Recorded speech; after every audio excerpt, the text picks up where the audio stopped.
Oke guys, balik lagi bersama gue. Oke, jadi hari ini gue pengen ngebahas tentang makanan atau pakan burung sogon gitu.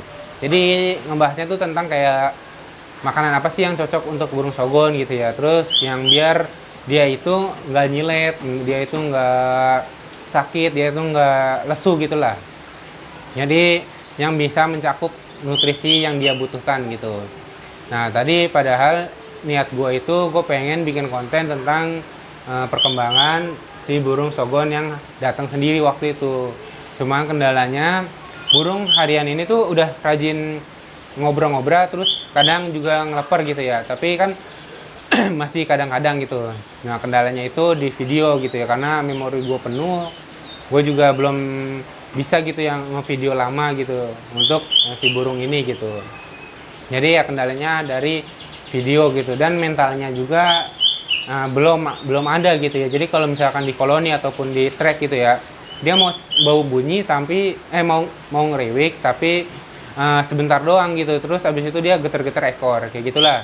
Nah jadi makanya gue di sini pengen bikin konten ngebahas tentang pakan aja dulu.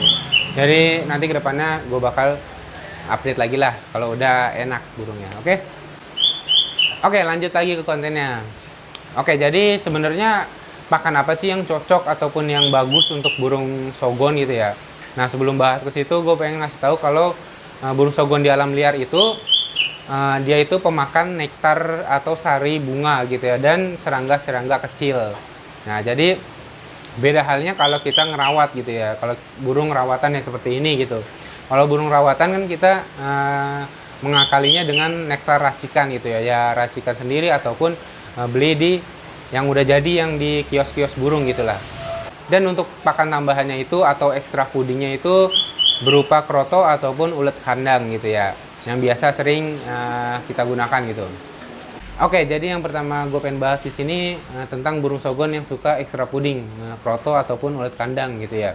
Nah, jadi kalau misalkan burung yang udah suka extra fooding, sebenarnya dia itu udah mencakup kebutuhan nutrisi untuk si burung sogon itu. Jadi nggak mungkin atau nggak bakal nyilet burung sogon kalian gitu ya. Jadi misalkan kalian hariannya itu full kroto gitu ya, hariannya ada kroto, terus kalian ngasih air gula ataupun sirup doang ataupun doping doang gitu ya.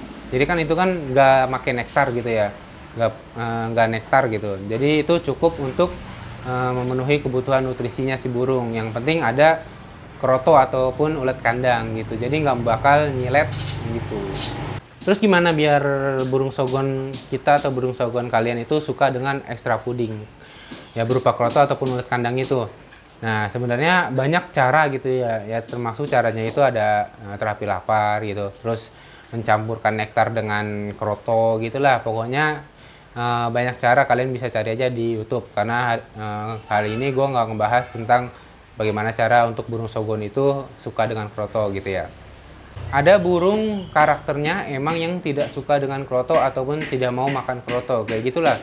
Ada burung sogon kayak gitu, ada yang gue pernah dapat yang dari kampung itu. Nah itu bener-bener nggak suka kroto gitu ya, nggak mau makan sama sekali. Udah gue terapi lapar dari malam sampai pagi itu bener-bener masih aja nggak mau makan gitu ya. Sampai gue pernah campur juga itu, pokoknya segala macam treatment udah gue lakuin tetap aja nggak mau dia gitu. Nah emang ada burung sogon yang punya karakter kayak gitu. Biasanya burung sogon itu yang udah rawatan lama dan dari ombyokan atau dari bahan itu dia tidak ngasih kroto gitu ya. Jadi burung sogon itu nggak terbiasa dengan kroto gitu ataupun ulet kandang.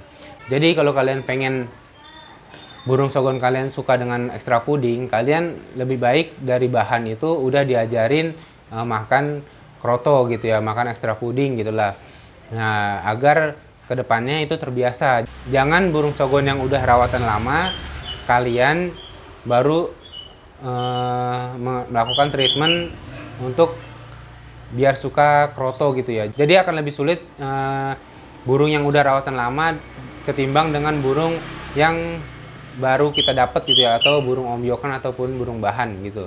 Nah, kalau kalian pengen mendapatkan vitamin yang ada di kroto untuk burung sogon kalian yang tidak suka kroto, kalian bisa menggunakan cara yaitu kalian sebelum ngasih nektar, kalian bisa kasih dulu kroto di bawahnya, habis itu dihancurin atau ditumbuk gitulah ya di dalam cepuk, baru dikasih nektar. Jadi kan ibaratnya sari-sari yang ada di kroto itu keluar, terus habis itu kita tambahin nektar gitu. Jadi akan mendapatkan vitamin yang ada di kroto kayak gitu.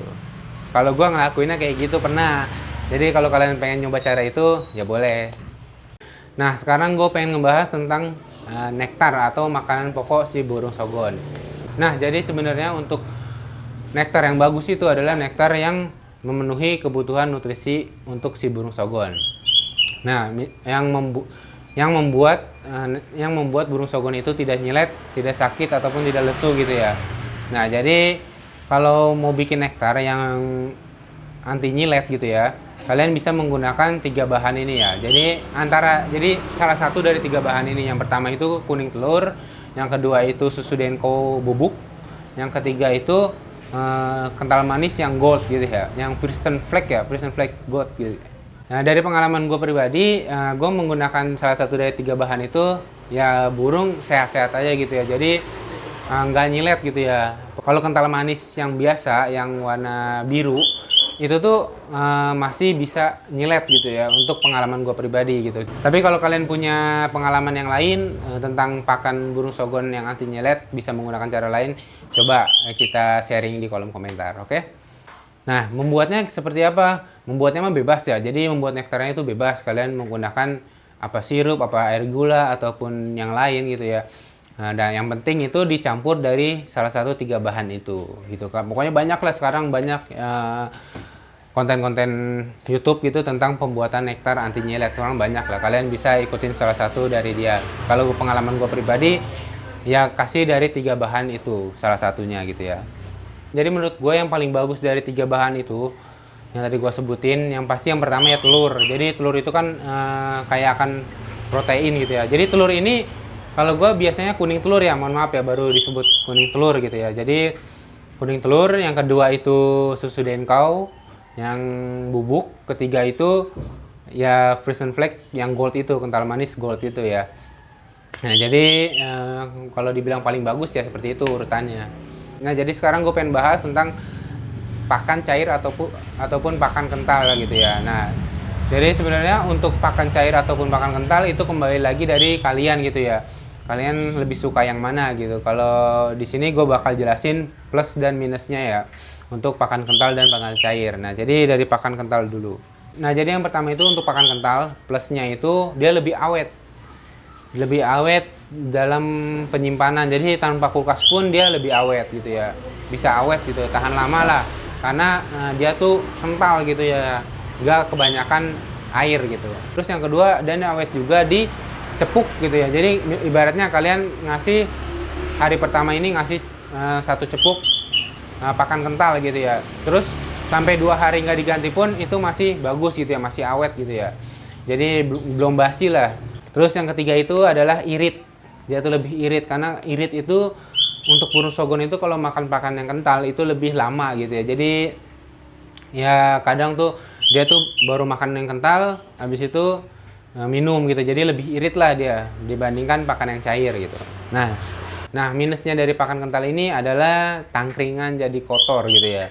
Kenapa tangkringan bisa kotor ya? Karena pakan kental itu biasanya lebih sering nempel di paruh si burung gitu ya. Jadi dia lebih sering ngelap-ngelap ke tangkringan gitu ya. Jadi kan kadang kalau kalian perhatikan, dia makan yang kental biasanya itu habis makan terus habis itu langsung minum gitu. Karena dia biar mencernanya itu lebih cepat gitu. Dan yang kedua ini susah dicerna untuk si burung sogon itu sendiri.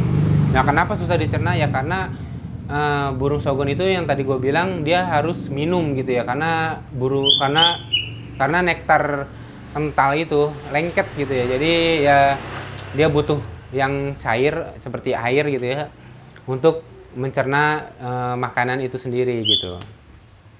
Lanjut yang ke pakan cair. Nah pakan cair ini plusnya adalah ya yang pertama ya pastinya mudah dicerna oleh si burung ya, karena makanan itu cair gitu ya, seperti air gitu. Jadi ya lebih mudah aja lah dicerna oleh si burung.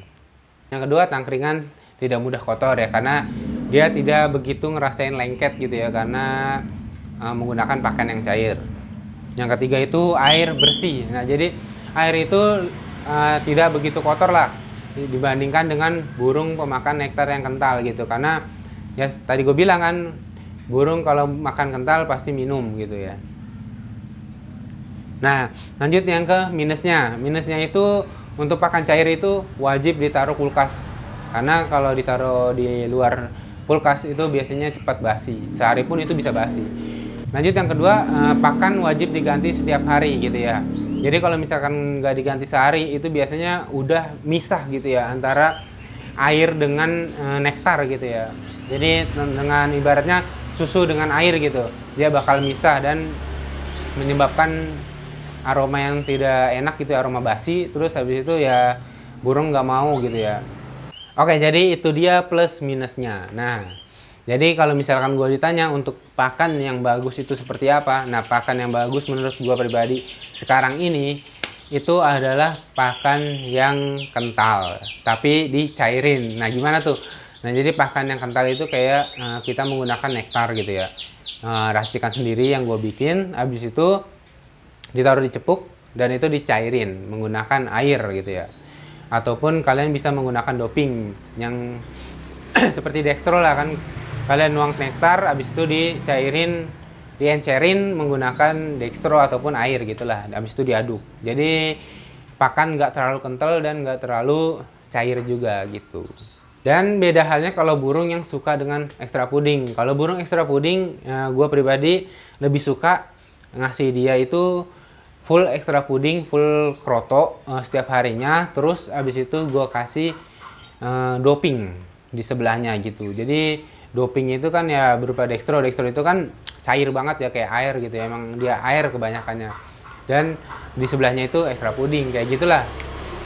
Gue lebih suka seperti itu kalau settingan burung yang suka dengan ekstra puding. Kalau burung yang nggak suka ekstra puding, ya cukup itu aja. Jadi kayak apa namanya, nektar yang dicairin kayak gitu, karena gue setiap harinya masih bisa untuk mengganti nektar gitu ya, masih bisa di pagi hari itu mengganti nektar. Tapi kalau kalian yang bekerja di pagi hari itu udah nggak cukup waktunya untuk mengganti nektar, kalian bisa menggunakan nektar kental gitu ya. Jadi cukuplah 2 hari atau 3 hari kalian isi penuh, itu awet gitu ya untuk nektar yang kental ya. Tapi untuk nektar yang cair wajib diganti setiap hari, karena ya pengalaman gue cepet basinya gitu. Oke, jadi itu dia penjelasan gue tentang pakan atau makanan burung sogon gitu ya, yang ini berupa pengalaman pribadi gue ya yang gue rasain. Jadi kita berbagi ilmu aja, sharing pengalaman gitu, oke? Jadi ya menurut gue udah cukup lengkap juga ya untuk masalah pakan atau makanan si burung sogon ini. Jadi sebenarnya untuk burung sogon itu ya nggak ribet-ribet banget gitu ya untuk makanan ya. Kalian bisa taruh kulkas, itu lebih awet untuk nektar ya. Kalau misalkan untuk kroto juga awet juga gitu ya. Tapi kan kalau kroto mungkin harganya itu lebih mahal ya dibandingkan ulet kandang ya. Kalian kalau misalkan pengen ganti kroto ya kalian bisa ganti ulet kandang kayak gitu. Kalau misalkan ulet kandang setiap hari aman nggak aman, gue pernah ngelakuin itu setiap hari, dia nggak over birahi gitu ya. Malahan untuk burung bahan itu bagus untuk kroto ataupun ekstra puding itu sendiri gitu. Kalian bisa selingin lah kalau yang emang suka dua-duanya gitu. Nah kalau burung gue di sini ada yang suka kroto doang, ada yang suka ulet kandang doang, ada yang dua-duanya suka, ada yang nggak suka sama sekali gitulah. Jadi makanya setiap burung punya karakternya masing-masing, tinggal kitanya aja ngasih yang terbaik buat dia, oke? Jadi segitu aja video kali ini, semoga bermanfaat. Terima kasih yang udah nonton. Buat kalian yang suka dengan konten gue, bisa di like, bisa di subscribe, support terus channel gue. Sampai ketemu di video selanjutnya, terima kasih.